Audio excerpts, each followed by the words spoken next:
Well, the call obviously is in reference to, you know, the homicide number we reached yesterday, which was 101. And you, of course, have been a longtime anti-violence um, figure in the city. But we've talked a lot before, so I kind of just want to jump into it. You know, we're now in the third year of statistically high violence. You know, 2013, 2014, now 2015 have been some of the deadliest years in the city's history.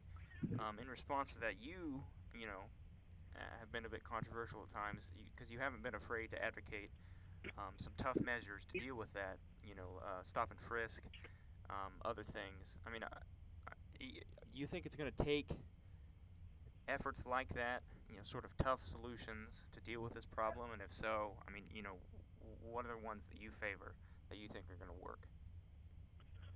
Well, I do think we're going to have to, because I look just not at what's going on in Indianapolis, but I look at what the trends are nationally, and we have seen an escalation in the violence nationally, and I believe that we're going to have to use some extraordinary measures in order to deal with this violence.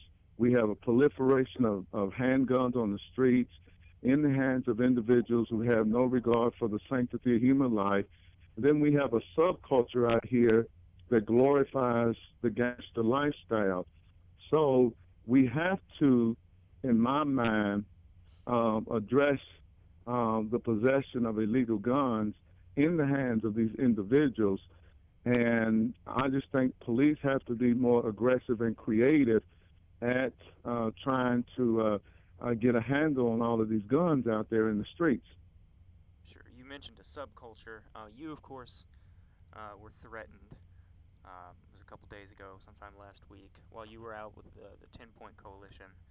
Um, you know, and it's similarly, I as a reporter, and you've probably heard this too, as we're covering scenes like this, you hear people, particularly young people, say things like, you know, we don't talk to reporters and we don't talk to cops, right? Which is a sort of mindset within that subculture, like you said. How do you address that? You know, because as a reporter, if you don't want to talk to me, that's fine. But it seems if you want to improve your community and deal with these murders, I think the way you get to 101 murders and only 43 arrests is, you know, by not talking to police. You know, so how do you kind of address that?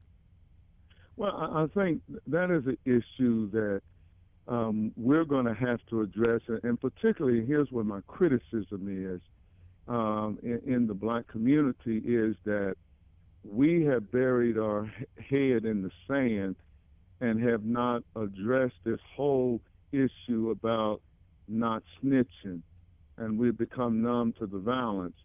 And we have to say to our community that that is unacceptable, that we're not going to allow young people and those who are involved in criminal activity to hold our neighborhoods hostage to domestic terrorism. And we have to be more vocal. There has to be more Reverend Harrisons across the city and community leaders that are echoing this so that we change the norms on the streets so that it becomes acceptable again for individuals who have information about violent crimes to bring that forth to the police so that we can get these killers and these dangerous people off the streets. Sure.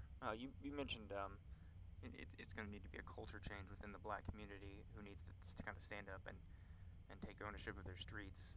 And of course, violence in Indy and across the country does disproportionately affect black citizens. Here in Indy, it's something like 70% of homicide victims this year have been black, and about 60% of those have been black men, which obviously has repercussions down the road for their kids, you know, and their families. And we see um, in the MLK neighborhood, something like 60% of homes are single parent homes. But that's sort of a tangent. You mentioned, you know, the black community has to stand up, and I think your organization, 10 Point, is sort of, um, I don't know if I want to use the uprising, but it's an effort of the black community and black churches particularly to deal with this problem. Um, have you seen, do you get offers for help from, churches and organizations outside of your community? Would you like to see more involvement from, I mean, we have large faith communities all over Indianapolis. Um, you know, how could they help you? Have they offered to help you? And if they were compelled to, what could they do? Well, I think that there are more churches outside of the urban core that are offering their assistance. We have built a 10 Point, a great relationship with Zionsville United Methodist Church, which is outside of even Marion County, and they're providing resources to 10 Point and helping the organization connect to employers so that we can try to find, employment, particularly for many of our ex-offenders.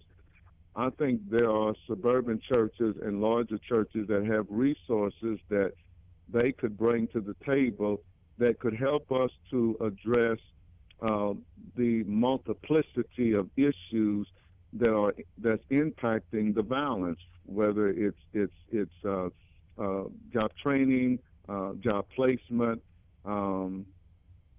educational opportunities for many of our kids that are having trouble, opportunities to get people help who are certainly dealing with mental health issues, and funding and providing resources for a lot of the initiatives that are taking place in these hot areas where some groups just don't have the capacity, to really expand their programs to bring more children and youth and young adults into their programs because they just don't have the resources to do that. And that's where I think larger suburban churches could be very helpful to this effort.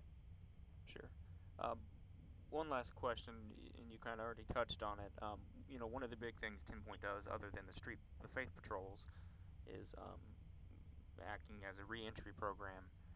You actually hire, um, ex-offenders coming out of prison, coming out of jail, and give them a purpose and a way to make some money, I think. But, if I'm a legislator and I'm looking at this, I will say we talked to Councilor Monroe Gray Jr. earlier today, who represents the city's 8th council district, and he said, the violence in his district he thinks is coming from ex-offenders coming back on the streets and going back to their old ways.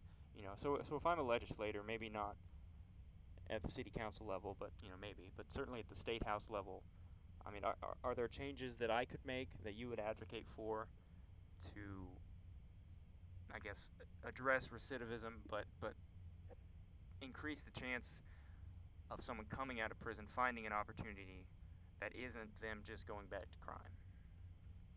Well, I do think the legislators really have to address the fact that, many employers still hold it against ex-offenders who are coming out of prison and have served their time.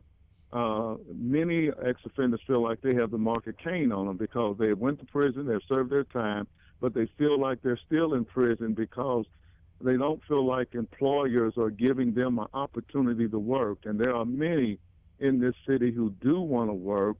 They do want to get out of the game and no longer be involved in criminal activities on the streets.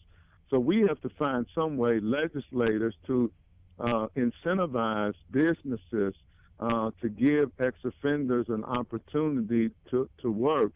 And I think from the state level, they may need to look at proposing and passing legislation that bans the box so that employers cannot use a person's past or criminal record against them when it comes to employment.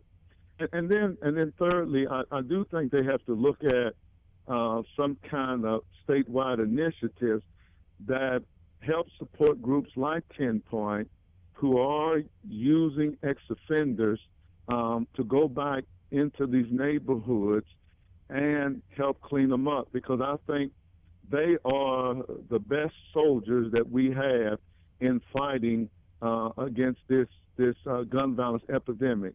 They were a part of it. Many of them still have street credibility, and they are the ones who can reach these young people and the individuals who are involved in this criminal activity, and particularly those who are committing the murders. And I think those are three things the legislators could do that could really help out in this effort, not just in Marion County, but across the state.